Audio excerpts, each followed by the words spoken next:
Bismillahirrahmanirrahim. Assalamu alaikum. My name is Hassan and today we are going to display custom or different header on specific product category in Elementor Pro WordPress.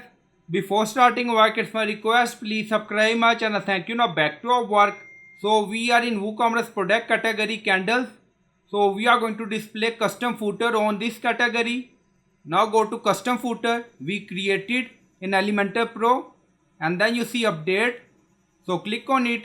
So you can create custom footer according to requirement, and then you see where do you want to display your template, and then you see add condition, so click on it. Now you see include entire site, now select WooCommerce, and then you see entire shop, again select, and then you see product archive, now select product categories, and then you see all. If you want, you can display on all, now select, and then add product category according to requirement. Now you see candles, now select, so product category selected, and then click on save and close. Now update done. Go to WooCommerce product category and refresh the page. Now scroll down.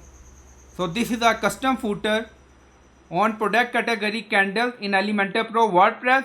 So I hope you like this video. Please like, comment, share, subscribe. Thank you for watching.